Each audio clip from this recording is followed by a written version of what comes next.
Just a subtle. Yeah, I mean, just I'm gonna bleep that, but I hope you.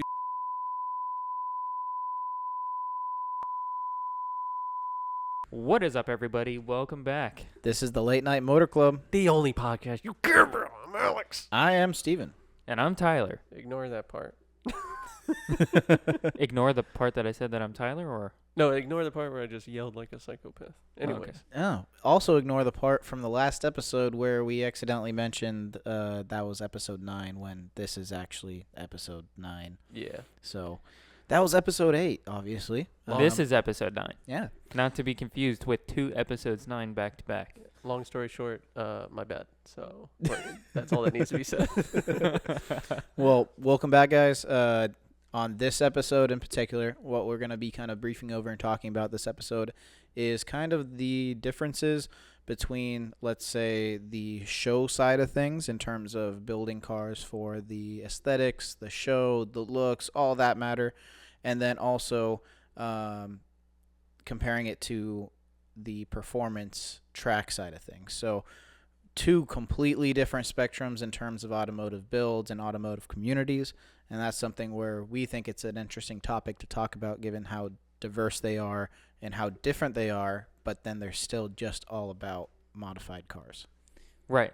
And quick pause. I'm going to have to do a shameless plug. If you guys have not followed us already on TikTok or Instagram, what are you doing? Late Night Motor Club. Oh yeah. Also subscribe, because we say that at the end, and We don't say it at the start, yeah, we but should probably say it when everybody. subscribe, please. Yeah. Yeah. Please. If you could do that, that'd be great. I'll give you a handshake at some point. I really thought when Don't. That's a there's promise. another word that starts with hand. Yeah, I was thinking the okay. same thing. I was like, oh. Well, with that being said, let's dive right into this. Diving right into it, segregating the car community between your show build and your fast boy builds, because there's a big difference. Big difference. Yeah. There's a lot of guys out here who are coming to shows, and you guys have seen it. You're like, what is this clapped out EG doing here? And then he pops his hood, and you're like, oh, It's 1,000 horsepower. there's Wow. a 1,000 horsepower K24 engine in here. Yeah. Like, what? Why? Like pure sleeper, pure just performance, where it's like these track-oriented performance guys, what they're doing is they don't care about the looks, because the looks don't matter to them in the terms of what goes fast goes fast. They're going to do these parts, these modifications that are going to benefit them in terms of weight reduction, durable components, performance mods, building the motor, suspension, all that, where it's like they would rather be function over form. Right. And you know what? I have to right now just give my round of applause for these guys, because I have mad respect for these people who just build their cars solely to go fast. And that's all that they care about. They don't really care about the way that this thing looks. And their community around building these things that just go ungodly fast is ridiculous. You have all these dudes out here, and it's crazy. When I said before clapped out, that's how it looks externally. But on the inside, a lot of these guys have these crazy big brake kits. That would be Yes, Keith? Keith, my cat, a.k.a. the podcast director. So He doesn't like that. yeah, he'll probably be quiet in about 2 minutes. So just keep it rolling. But they have big brake kits. They have trans work, big axles, big turbos, sleeved. Even with that, a lot of those cars, they're like, yeah, there's the clapped ones where it's like they're just abused from track use and all that, or they're just clapped. Then there's also the legit race cars as well, where it's Right. like those are function cars as well. But it's funny in terms of the aesthetics, because there's some race cars where it's just like, why is there a spoiler on the front bumper? Like the crazy time attack like aero cars, where Right. there's literally a giant spoiler Yeah, I just coming off saw- the front bumper. I saw a TC on TikTok Yeah. yesterday that had like Yep. a chassis mount like taller than the roof coming out the front bumper. Yep. That was sick. I love the time attack aero stuff. I Yep. love just seeing aero that is like Ridiculous. in your head. You're like, that's gotta be unnecessary, but it actually like all has like a perfect The amount of function to it. downforce Right. that those cars have are like Insane. they're stuck to the ground when driving. Yeah. Right. It's Like, absolutely insane. They almost have like Bozazoku front lips. Right. You know what I'm saying? Yeah. It sticks out like 10 feet. Yeah, and some of these guys, they're and that's the crazy thing that you bring up. Sometimes they're like, "Oh man, I need to shave a couple seconds off my lap time." Instead of adding more power, he's like, "Oh, I'm gonna extend the splitter by like 5 inches, Yeah. And add it's more gonna- grip. and it's gonna get me where I need to be." Like it's all function and like how detailed they are. Where it's just like show guys, they're super detailed in terms of certain details, aesthetics, parts that they put on the car for the looks. These guys are detailed in terms of technical specs. So in terms of the drag coefficient, just the weight, everything of that nature. Where it's like, how can I get this part lighter? How could I get it stronger and lighter? How could I get this to where it reduces drag but also increases downforce, this and that? Whereas like they're thinking like that, not necessarily how it looks. It could look absolutely stupid, but if it performs better, if they're able to shave off seconds, even half a second, tenths of a second. tenths of a second, it all adds up because they're competing, they're racing. Right. Yeah. And it's funny. I want to give a similarity in both car scenes. The guys in the race community, we're talking about like the aero community and the track builds, the time attack things, and your stancy boy show car guys, or even just the stance guys in general. It's kind of funny the way that you see people map things out, because they have it boiled down to a science, quite literally for the time attack guys, but the stance guys do as well. If you're like, okay, I need a 13-inch wheel, how much negative degrees of camber do I need to fit that under my stock body thing with a Yeah. pulled fender? They're going to be like, oh, I can tell you how many degrees of like whatever you're going to it's- need to get this thing set up this way. It's also a bunch of math, but it's like just way different math and like way less math. Right. It is. Yeah. It's different in a way, but then there's details in terms of the looks, where it's like the details that people put into the interiors, where it's just like the craftsmanship, the details, how stitch. like the execution of how everything looks, where it's just like the performance guys, they don't have to care about that. They're not stressing over that stuff. So it's like it could look however it needs to look, as long as it functions properly, it's fine. But these show guys, the form builds, it's something where there's that extra stress, that extra attention when it comes to how it looks. Oh yeah. That is, it's so difficult to execute as well. Where in terms of the paint work, body panels lining up, especially when it's all custom, the interior, like hand sewn, like the full interior, all the fabrics, hand sewn, all custom body paint, like all this type of stuff. It varies so much intense, too. A lot of the like really intense VIP builds just go like crazy Yeah. detail on the Right. interior. But with that, I would also say like there's also like the race car track people who do care about the looks, like to a certain extent. Yeah. We're not talking about you. If you go to the track like twice a year, or It's not twice every 2 years, you know what I'm saying? I feel like we're talking more about the like super like actual competitive race cars. track guys, which is like their weekends instead of going to a car show consists of being at the track. Like Yeah. they don't go to car shows. Yeah. They go to They could. the track. They could, yeah. I'd want to see it. But that, I think that goes on to where it's just like a lot of these track builds could be a show car.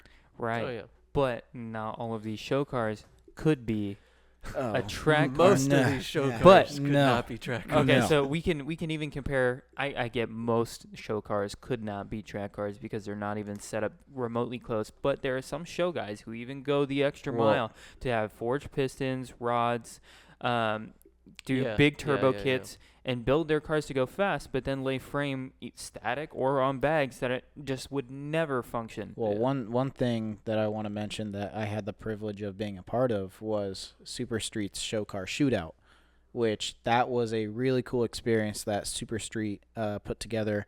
And what they did is they combined the show side with the track side. So what they did is they selected, let's just put 10. I think it was 10 people. 10 of us that are like show guys. And what we did is on the Saturday, we went out to Spokane showed our cars there, competed, whatever, but pretty much showed our cars. And then on that Sunday, we went out to Streets of Willow and actually tracked our cars. And it was That's crazy. full-on experience to where it was a combination of how the car did in the show and how we did tracking the car as well. And the range of cars where it was like a fully built track spec STI, but it was like show quality, but it was a full-on track like race car. I really, really, really enjoyed that. Are they still doing that, or is that a one-time thing? They did it for a few years. I'm not sure if they're still doing it. I know I think they stopped because COVID. I'm not sure if they brought it back. Gotcha. Super Streets, like I know they've tamed down in terms of their production. In their gatherings. As Sam, who was the main editor over at Super Street, now is at Pit and Paddock. Oh, I didn't know So that. Pit and Paddock might be doing something like that. We'll see. Gotcha. But yeah, that was definitely a cool experience where the variety of cars where it's like I was part of that with the GTI where it was bagged, but then I didn't do my stance setup. I pretty much got a whole new wheel set, minimal camber, meaty tires, all that, so that way I could actually perform on the track because I wasn't going to be doing that with negative 11 with a bunch of tire stretch. Yeah, I love that concept because it's really one. It's sick to see like these cars that, let's be honest, like you go to car shows often, you see a lot of the same cars, and it's so sick to see some of the cars that you're used to seeing and in your mind are like full show cars to see like on the track and be like, oh, that's sick. But it's also like this put your money where your mouth is type of thing for these show guys who build like track inspired stuff, and then maybe don't see as much track time. Yeah, that's taking 100% shots at myself here because I built a car to go fast and never drives on the track. I feel like it's still like, never mind. I'm just in my head. I was like, there's no numbers on it, so it's a street car. Yeah, like another good example is my good buddy Johnny, Terminal 7, with the FDs, the RX-7s, the Toyo tires builds. Yeah. He built up that green FD, which he'll actually be competing and drifting with it. So it's a full-on actual drift car. That's sequential built motor, box, 3-rotor, all that. And he brought that out to the most recent Spocom, I believe.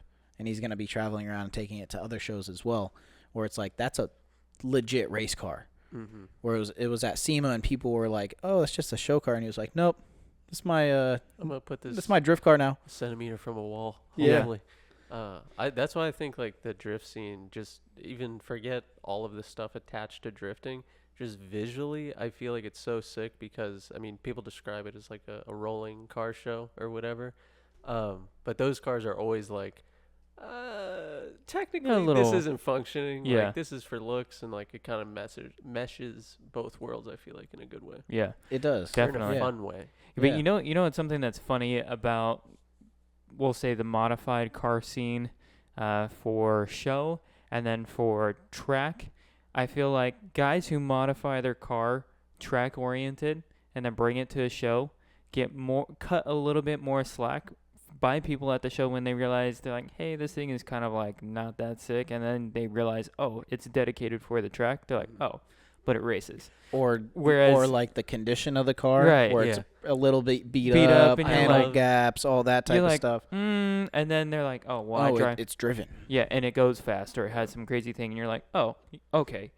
But track guys sometimes can give your stance guys and your show car guys a lot of shit, and then We kind of deserve it. and then you just there's no coming back from that. It just Yeah. kind of is what it is. You know what I'm saying? There's no definitely slack whatsoever. there's definitely some friendly beef in a way in terms Yeah. of like show guys or just like looks like shit, blah blah blah, and then the performance guys are just like drive your freaking cars. Yeah. Right. Well, I feel like a lot of how do I put this? A lot of the stance guys appreciate the race cars Right. more than the race car people appreciate stance cars. Just Completely. personally, I think Yeah.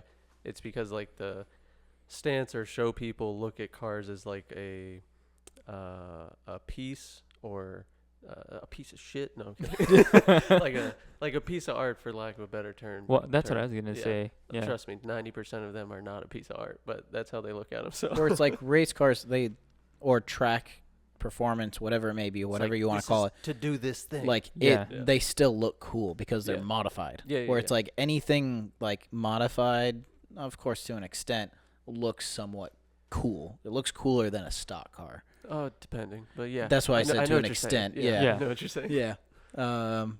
But yeah, I think that's the point there. But also, See, I find my car and the way that I modify my cars as an extension of myself and an expression of like I like to build things and how I can creatively see something different, you know? Mhm. And I definitely can see the track guys, people using their car to fill whatever it is that they need. And sometimes like these track guys, it's the adrenaline, the going fast, they're like wanting to feel like a race car, and that's why they do this whole track thing, because it's fun. Your heart rate is elevated, you're driving as fast as you can, which in theory, like, don't get me wrong, as a show car builder, I think sounds great. But at the same time, I think there's a lot of fun and a lot to be said for people who build their car to kind of look the way that they want it too, you know? Yeah.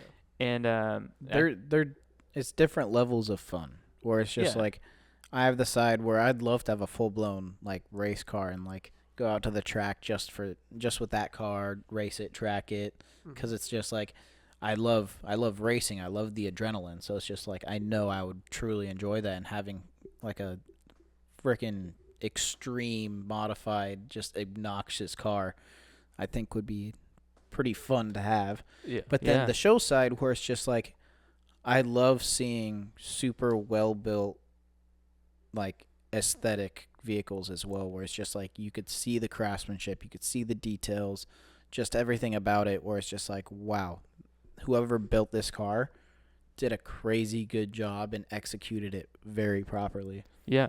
And I 100% agree with that. I definitely can appreciate a car that's done well and stuff like that. And I also think that building cars for the track, I'm going to say in most cases, because obviously not in all, it's not a blanket statement, but when you start racing cars, the price of this hobby starts going way up. Yeah. You could spend a lot of money in a very expensive part, and people be like, those wheels, they're $5,000. And you're like, yes, but I spent that one time. You guys go to the track with $1,500, $2,000 wheels. You crash it, and then you spend that like 5 or 6 times when things break. Yeah. Everyone tries to make fun of stance kids. Be like, you're wasting money on tires.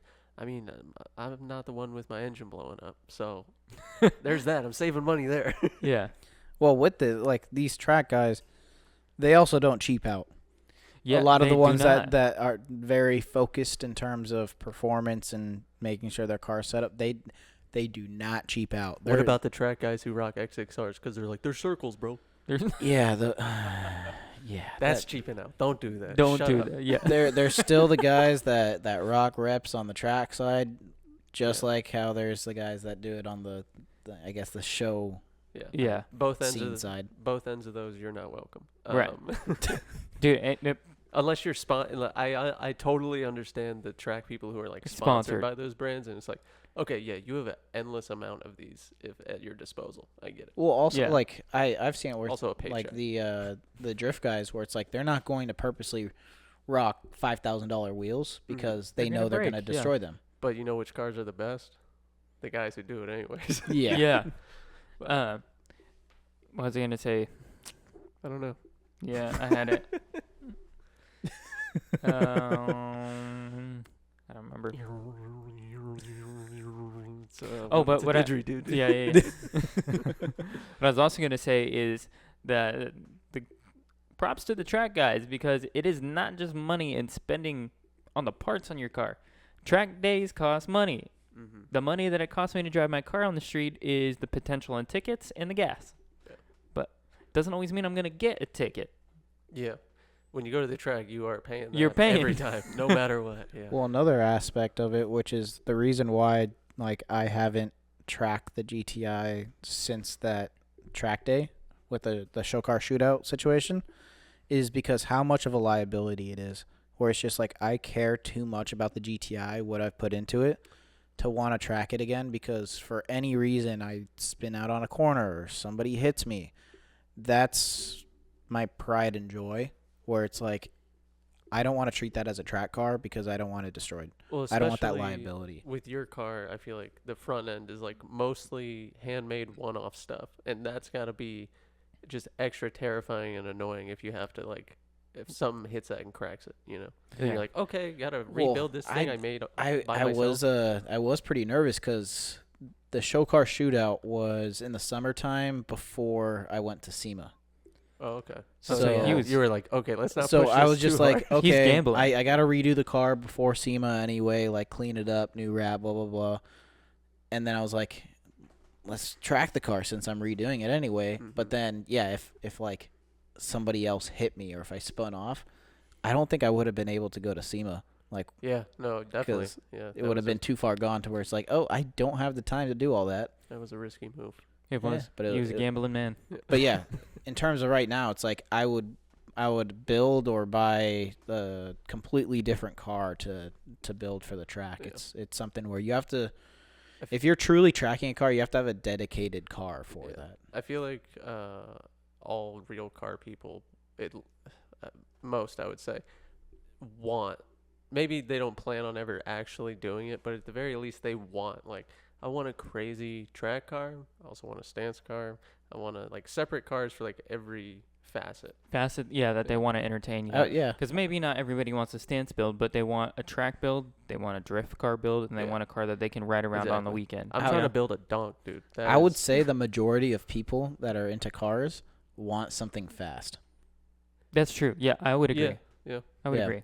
Most people don't feel say like- that they want donks, but that's okay. Hey, bro, donks. Power to them. Just wait, dog. I'll put everyone on. Don't worry. On the LC. No, definitely not. Are you gonna? I gotta ask. Would you donk and put hydraulics or just big wheels? Oh, I'm talking about like East Coast, like 30s on a box Chevy. You know, that Yeah. kind of skittles down the side. That's the shit I like. That is like.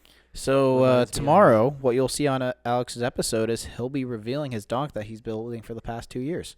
Yeah, actually, the 326 wheels and all that stuff is all fake, just for a misdirect. And actually, I've Secretly. 30-inch work emits custom made. Think about how sick that would be. Anyways, we're getting way off topic. Work. Hit us But- up. We'll make 30-inch emits and put them on. If anybody makes those, I will put them on the car no matter what. So just let me know when you're ready. Wagon Wheel Alex over here. Yeah. But do you guys think so? In this discussion of these two extremely different worlds being technically in the same space. Yep. Do you feel that they are both? Never mind. That was a I good question. I was about to That was- ask a really stupid question, Eh, but because don't- historically, like racing and all this stuff is a billion times way more important than anything else going on.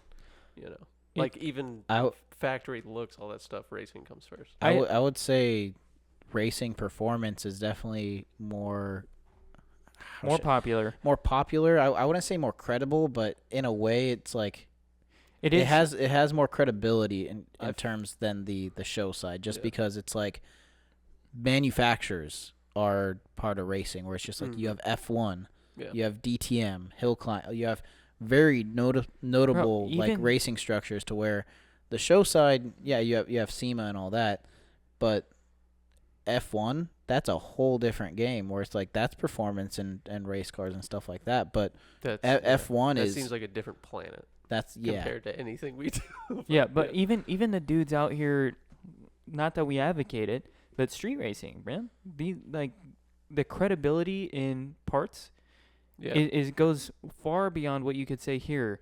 When we're talking about credibility, Alex is talking about his T-demand arms because they got him the amount of adjustability that he needed. Not like talking any shit, but these guys saying their credibility in parts is like, oh, this shit made 200 or 2,000 horsepower Mhm. and it did a 5-second pass or whatever the hell they're doing, you know?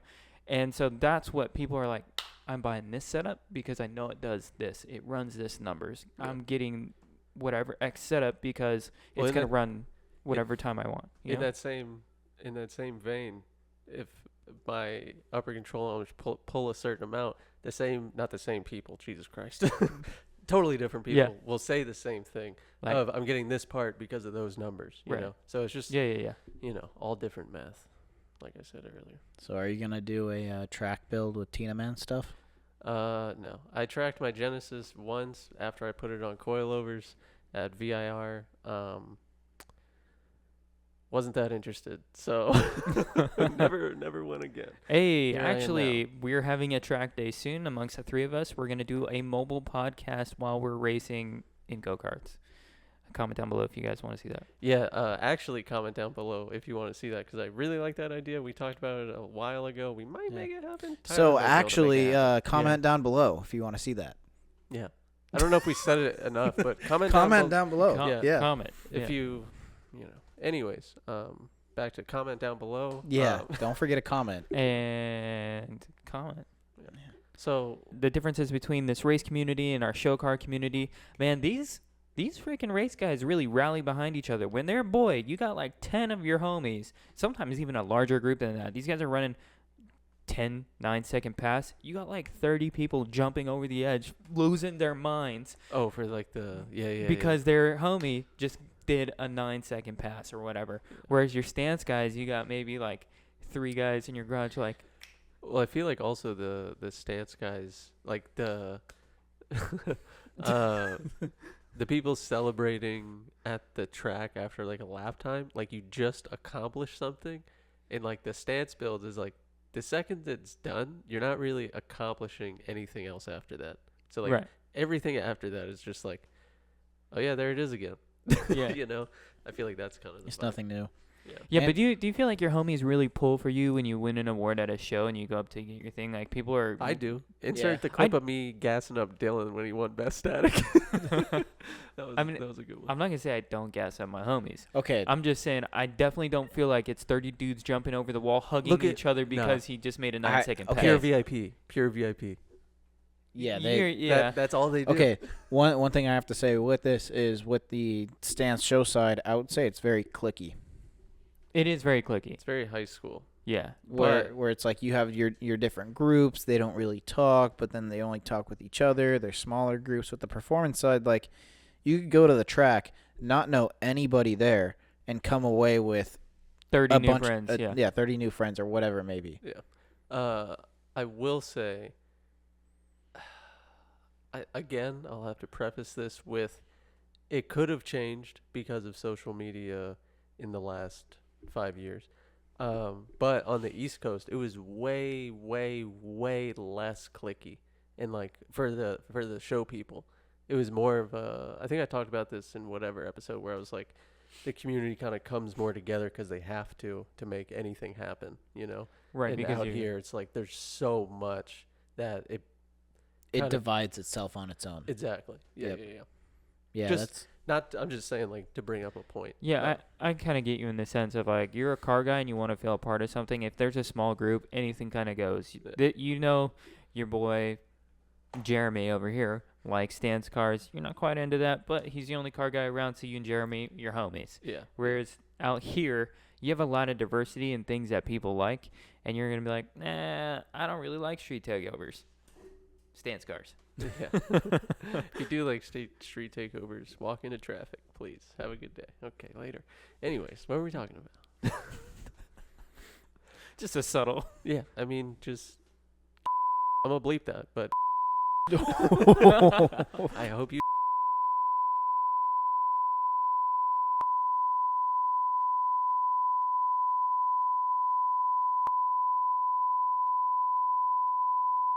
Next.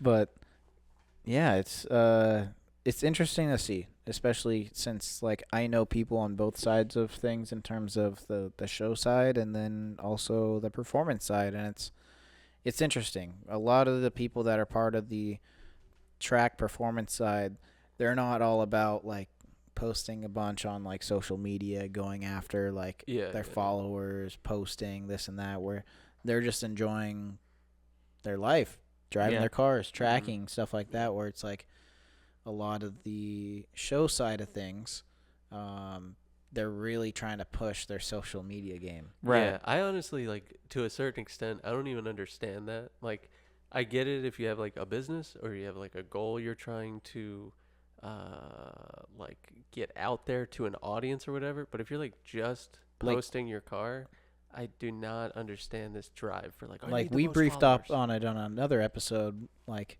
where personally with me, and then you even said it. If it wasn't for like us being attached to it being like a personal business or a business at all, And Or being like creative. I wouldn't, I right. would So- I wouldn't be on social media. Yeah, I wouldn't like- be on it nearly as much. Like I treat my social media like a business that could potentially grow myself and build a career off of all that. exactly. Yeah. If I was just doing it to necessarily just try to cloud up, Yeah, that which a lot of shit's people dumb. do, Yeah. it's like A lot of people do. it's, Like it's most the of the motive. people, yeah. yeah. Right. That shit's so stupid. But So it's kind of crazy to see, because it's kind of like, well, we'll touch on the social media thing for a little bit in the sense of like you're watching these people use social media in a different aspect of for the community and to be about the community and be involved in something, whereas they look at it as a self kind of motive thing and they're consuming. They're not really like, how can I produce something to change the perspective? How can I produce something to bring people together? It's more so of like, how can I just get, like you said, Steven, get clouded up in the Yeah. scene or something like that? That's stupid. But you know what I think is a good transition off of this and out of all this is taking a staple company, I'll say Pinnacle, and I think we can all agree, is Hoonigans, and Mhm. translating into our current event of a company who bridges the social media use, the race aspect, and the show car aspect all into one. I think they do that really well. From a media perspective alone, they just blow it out of the park. Like, Yeah. just so much content in so many different avenues and like so frequent. Granted, they have like a full team, full staff, all that stuff. But they But set such a High standard, unmarked yeah. precedent. It's insane. To the point where like when I used to watch them a lot more than I do now, just because time wise. But like the stuff that they were doing at like the original, or I guess the second shop, like Manline and all that stuff. Yeah. That was like just mind-boggling. And in my head, I'm like, where do you go from here? And they've somehow maintained that momentum and like just skyrocketed even more. Which shout out to all them and Yeah. all their hard work and all that stuff. But speaking of hooligans and what they've done, how they've affected things, how they've been able to be such a variety in the automotive world Right. is Ooh. them. Sorry. What? Say it. Shout out that one guy from a video a long time ago. You walked in the background in the Hoonigan shop and you had one of my Street Akuma shirts on. Never figured out who you were, but I love you. Thank you. Okay, bye. So Just You had to get out that's there. actually funny. Yeah. You've probably been holding that in for years. years. Yeah. I think it was the blonde guy. With Oh. the beard. So blonde guy. Short If, you, guy. if you're out there, Short- short guy, Who built blonde the- guy. Who built the? Miata, Yeah. Dan, Danger Dan. It might have been him because it was like a short white guy. But who knows? Yeah, I don't know. Sorry. But yeah, variety, hooligans, they've done a crazy job, and they have just revealed something. So this is moving into our current event. They've just revealed something that has bridged the entire gap when it comes to cars. It's the And sickest shit ever. Yeah. anybody who loves cars can appreciate this Yeah. car. I that think- I Or would you say. should. If you don't, you're not a car person. Right So- now, anybody who's anybody, you've probably seen it. You've probably seen it, and you've probably shared the post on your story. Yeah, everybody did. Yeah. And it is Ken Block's Pikes Peak Porsche 911 build. And the Hoonipig. Hoonipigasus. The 1400 horsepower all-wheel drive 911. It's Right. insane. Full carbon body. And by body, I mean like this thing is insanely wide. Dude, Right. active suspension in the sense that as he climbs the hill, Well, it's GPS. yeah, Right. it GPS raises, suspension. Yeah, it raises and lowers based off last year's stats, and like That's insane. insane. Like Is that already been a race car thing and I just didn't know? Or I pretty have sure. no idea. I'm pretty but sure the amount of technology that they have into race I cars in would- terms yeah. like they could control the car without being in the car. Well, yeah. That's the thing we're talking about. That's Next the level, first- next level budget. That's Well, some the- next level The budget. budget, I I don't know if this is completely accurate, but I heard this car took $1.4 million to produce. I did not know that. I Yeah. did not hear that either. Honestly, it's kind of worth it. that bad. Like in the grand scheme of things, for like Mhm. Pikes Peak car, I feel like. It's a full-on race car. Yeah. It's a absolute race car. But yeah, 1.4 million. That's like they had no budget limit, which I read up into it and stuff like that. And BBI is the shop that actually built it. and BBI, whatnot. shout out. They're Which local here in Southern They California. are a BBL, shout out. Different type of content. BBI is a insane shop specializing in high performance Porsches, especially, and just absolutely insane. But pretty much what this build is, there is no budget involved.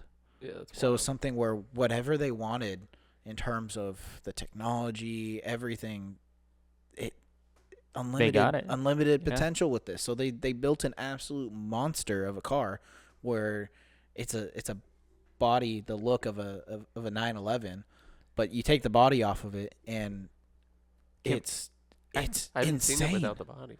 Well, I haven't I'm just seen it saying, without- like, yeah, okay, yeah, okay. I I'm was like, just did I saying, like miss you something? remove the body, Yeah. and the thing is, it's a legit ground up just race car. Yeah. It's- monster. It's just a 911 shell on top of it at the end of the day because yeah, that it- is not it- a 911. it is so far, and I think something that we grazed kind of gently over, it is the first all-wheel drive, like 911 in this configuration whatsoever. Oh, like yeah. they just aren't like this. Well, I'm pretty sure it's the most powerful configuration of that flat six motor because, because it's a flat six motor you're too. you're Yeah. looking at a mid-engine all-wheel drive car.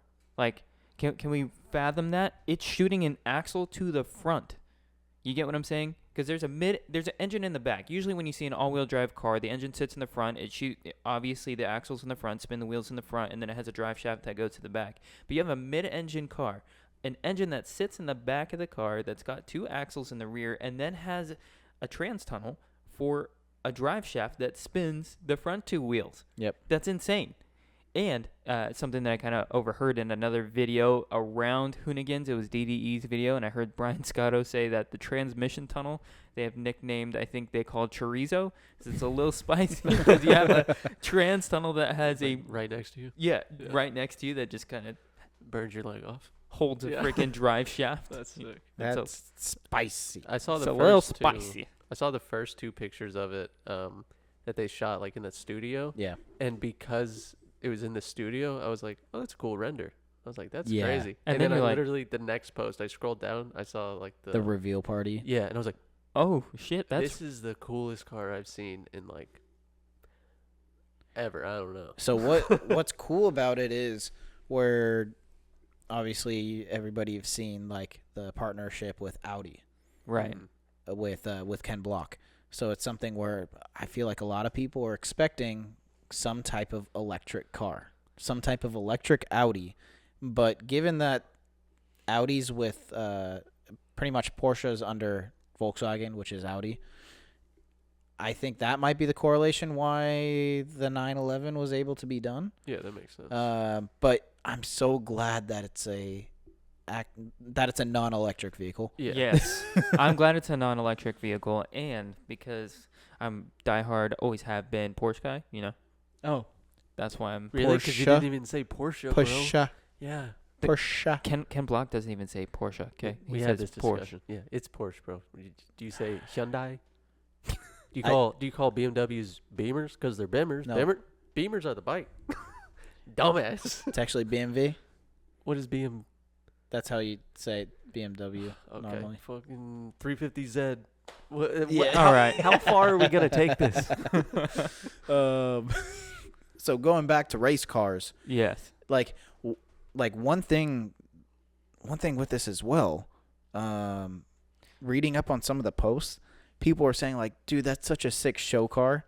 Right. Like I saw so many people It straight up commenting. looks Yeah. like a show car. Yeah, so many Yeah. people commenting like that's such a sick show car, and then like the reply back to it was like, no, That's a this Pike- is a Pikes Peak race car. Yeah. One of the most brutal races because of the climb and elevation. If you guys are unaware, your car performing at the base of the mountain at sea level is not going to perform remotely even close to what it's going to do at the very peak. Yeah. And that's why these cars are so difficult to create, because not only does the whole aero kit affect how the suspension and the handling is going to handle in the corners. The aero on this car. Yeah, is spot on. But also, the air density is not going to be the same. So your car's not going to perform physically, power-wise, the same. And so completely. You literally have to build the car to change with the track as it, like, in real time. as it goes. So it's insane. And if you haven't already seen it, we encourage you to see it. You're living under a rock, don't know what you're doing, but you got to go look at it. Well, it was on the Go screen look once at at it. least. Yeah. Go look at But it. look into it more. Don't just take our word for it. Read some shit. Read some shit. Yeah. Because we could have and just BS'd you. Could have. look at the photo. Like, we look could at be the lying look at the every episode. details. Because that's the thing where it's like, yes, this is a race car. This is built to function. But there's so many details that are so aesthetically pleasing too. Where I it's just feel like that, the wing on that, Oh. full billet Yeah. wings and the wing is huge. It's absolutely massive. But then just the wing stands where it goes from the wing up there straight down all the way down to the chassis, where it's just like it looks so beefy.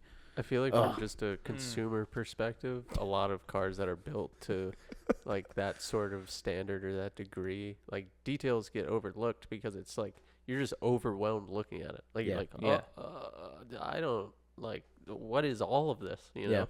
But it's super, super interesting when you dive into like the actual mechanics and what they're trying out and like testing and all this kind of stuff. But, At the end of the day, huge congratulations to Ken Block, the Hoonigan team, BBI team, everybody who made that happen, because it's magical. That's not real life stuff. That's fairy things. They flick their little wands around and poof. Poof. I think Magic. Hurt should be the one to take it up Pike's Peak. Oh my gosh. Perfect. That would be broken in 2 seconds, but okay. He's going to try to drift it. Definitely try to drift it. Off the side. He's going to be like, why isn't this a GS? It's gonna be a Tesla jump down the side of the hill. Oh, jeez. God. Time to make another episode on that. Let's not. No. Yeah. Well, so that closes things out there. So, shall we move into the call-outs? Your favorite segment. I think we shall. The late night call-outs. Who are we going to call out next? Who is Tyler gonna go? Tyler, first? you go first. Oh, I'm always first. Why Every no? Alex usually is first. No, Tyler always goes. Oh, first. I always I've go been first. purposely setting it up that way. Oh. Yeah. Okay. I'm always like super excited to tell. And mine is not really going to be an underdog per se this time. And I usually like to shed light on all the dudes out here building ridiculously cool things that do not get enough attention. Whereas I feel like my call out today, he's got enough clout. But I have to recognize something, because I feel like a lot of people overlook this one, or have been recently. And Ryan Turk, okay? He's a professional F1. He's a professional Formula Drift driver. He's made some amazing builds. His GT4586, whatever it is, his Ferrari BRZ thing that he made was amazing. But the thing I wanted to talk about was his Formula Supra. Oh, yeah. That thing is... The Formula Supra that he built was... Because that has the Judd V10 in it. That's what I was just going to bring up. A lot of people, I feel like, why is this being slept on? He's got a Judd V10. That is a freaking, early 90s, late 90s F1 car engine that makes 730 horsepower naturally aspirated and revs to 11,000 RPMs. Like, how And can we not appreciate just that? got to splice in on this. This is a Formula One F1 engine in this car. It's a screamer. It sounds incredible. It will blow out your eardrums, but it sounds incredible. And the thing in the new Supra, like, it's right. CHP ain't ready for that exhaust ticket. They can't give you a ticket when you blow out their eardrums. Right. Can't give you a ticket if they can't catch you. That too. That is That also too, true. Yeah, that too. But yeah, Ryan Turk, I know he's already got tons of followers already, but I really, I love the Formula Supra. Yeah. I thought the Ferrari and the BRZ was cool, but the Formula Supra with the Judd engine just sits right with me, much like the Hoonigan Porsche. I'm glad you called that out because like I didn't even know. and I'm a big. I like Ryan Turk a lot. Yeah. Yeah, that the stuff put into that car is absolutely insane. Yeah, I'm excited to check it out. Yeah. But speaking of like loud cars, my call out's car. It's real loud. Ooh. So I'm calling out somebody who has a very insane car, and I'm calling out Riley Starr, how you pronounce his last name. Jeffree Star. Riley Starr. And he is the owner of RS Motorsport. He has his own shop now, but you may have known him from his Trans Am build. And this thing is absolutely insane. The level of work that he's put into this thing, in the chassis, the motor, all the welding he's done on this car, the work he's put in, and just the look of the car too. It looks so menacing, where it's just on the ground, high radius. It's insanely wide.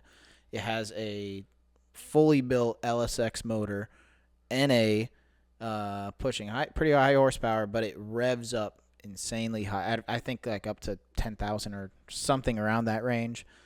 And then at first he did a insane 8-to-1 header setup, which was ridiculous. And it sounded like you have to go up and look up videos of how this thing sounded with the 8-to-1 header setup, because it was just wild.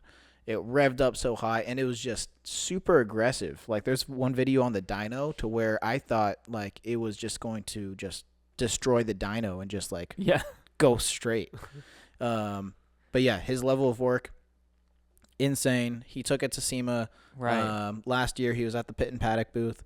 Seeing it in person blew my absolute mind, and I am so excited for him to kind of just keep pursuing what he's doing, given that now he has kind of his own shop and he's doing this level of fabrication and work for other people as well. So power to him on that. Another cool fact is he actually won the Hot Wheels Legends Tour, and his Trans Am is actually a Hot Wheels. So you might see his car on the shelf at your stores, right? Which is insane. Yeah, but, incredible. Also, I wanted to talk about a little bit about Riley, as you noted, he's a fellow SEMA boy. Yep. But if I'm not mistaken, I think I recall Riley saying that he built this in like his parents' backyard. Yes. This is a full, true backyard. Yes. I heard. So he was really. This was really like his experience to, much like yours and mine, our endeavor to get into SEMA to put our names out there. This was his big break. It's very like DIY. Yeah. At the fullest, where he had it wasn't even a garage. It was on the side. It was a covered side yard area to where he had the car, the majority of it built himself, just there. Yeah. So, and a lot of the stuff that he's built on that car, it was his first time doing stuff like that. Right. So kudos to Ryan. Power to him. So I'm excited for his future and how more he does, and I want to see that Trans Am rip on the track in person someday. And paving the way for young guns like us. Yes. So who's your call out, boy? Surprise, surprise. It is another Karuma member. Stancy. If you like Lexuses, you've probably already seen it. Lexi? Same as Genesis. The Lexis? Genocide? Genocide? Lexi? I don't know. Okay. Who's your call out? Hey girl, it's Josh. IS 300 wagon, sport cross. Hella rare. He actually drives it. He used to have a sedan that was like crazy, and then he pretty much took that same setup and was like, wagon. Yeah, that was good. That was good. I have a thing for wagons, so I like that. Yeah. It's like, it just makes me so happy to see it. He had it on Vishnu's, then it was on, or now it's on some big old Viennas, tugging super hard, like fender to lip front. Like I said, like actually drives it, you know. But yeah, super my taste. I like it. I love a good wagon. I'm a big static guy. Yeah, big static guy. Yeah. I don't know why these freaking not just static, but static wagons, they hit somewhere else for me, because it is truly a car that should not be slammed on the ground on bags or anything else remotely because it was meant to haul around kids to soccer practice. Yeah. But you're laying frame and on coilovers, bro. You Also, you can't beat it. IS wagon, where it's like I love the sedan, and the sedan is like so known. I love cars that are so known and people don't know about the wagons as much, to where it like well, the wagon only, don't 100% quote me on this, but I believe only 4,000 were ever sold. in the U.S. Hold on. Talk about something real quick. I can confirm this right now. There's another wagon car that I may shout out later. Yeah, 4,000 units. Like ever, Total. That's what it says. or in the U.S.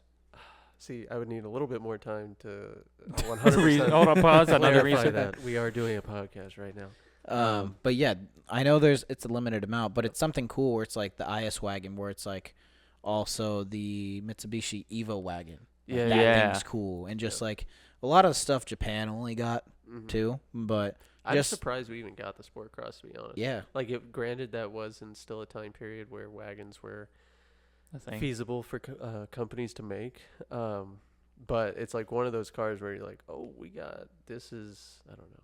If you're a Lexus dude, you know how important that car is. Like, that is sick. So props for him to go and Yeah. straight. companies need to bring back wagons and shooting brakes. Yeah. So shout out Josh, shout out Icy Boys, shout out Karuma. That shit's sick. So I think that's going to wrap it. Can you guys just sponsor him already? Because he wants to be. I'm sponsoring y'all. This is free clout right now, or free shout outs, free advertising. I don't do free advertising. I said that multiple times.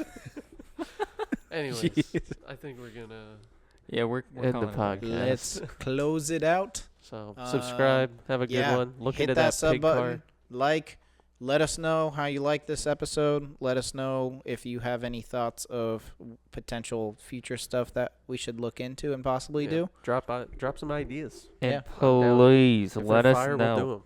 Let us know if you want to see us race go-karts and podcast at the same time. I think we might just have to make that happen regardless if anybody wants it, We don't 'cause care what you- I want to go back to K1. All right. Steven's having All right. Mental breakdown. Okay, bye. Peace. Bye.